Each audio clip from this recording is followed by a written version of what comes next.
Hi, everybody. Mischa here with Word of the Day, and there it is. Quockerwodger. What in the world is a Quockerwodger, you may ask? Well, I'm glad you asked. I'm going to tell you.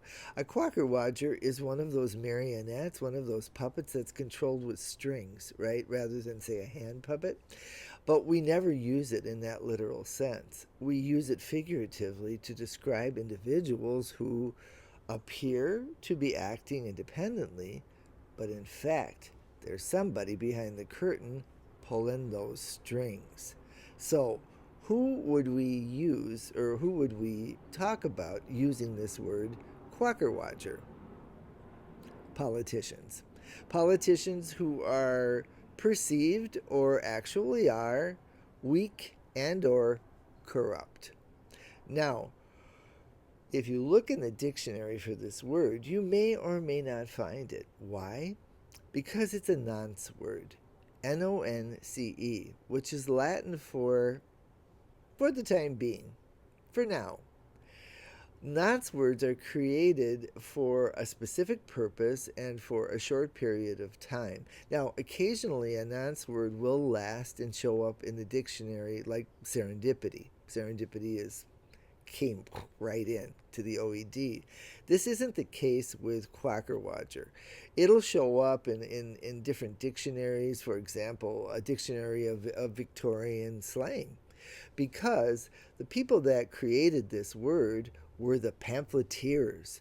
The pamphleteers were the people who created these pamphlets and broadsides and things of that nature to disseminate among people, to criticize the government and to criticize people in the government for their behavior. Really famous pamphleteers are people like Thomas Paine and Ben Franklin. And during this particular period, when Quockerwodger becomes a big word, people like Frederick Douglass, who wrote a lot of pamphlets against slavery, abolitionist, in fact. Now, why would I ask you to use what is really kind of an obsolete and rare word? Because when you do find it in these dictionaries, and you will, that's how it'll be classified, as obsolete or rare.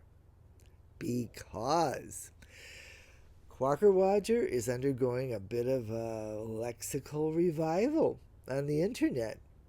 I can't imagine why.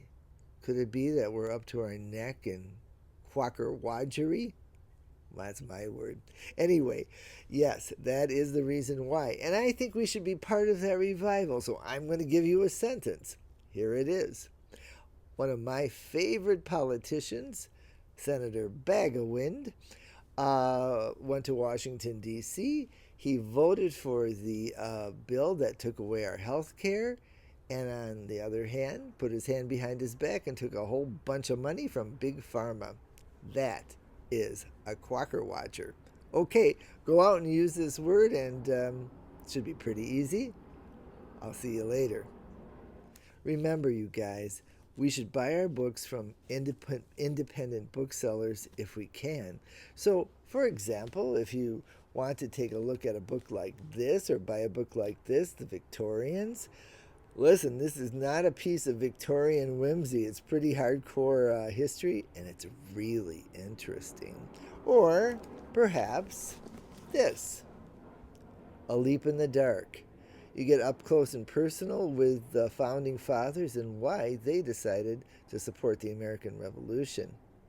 Okay, independent booksellers. Check them out at bookshop.org/shop/word of the day.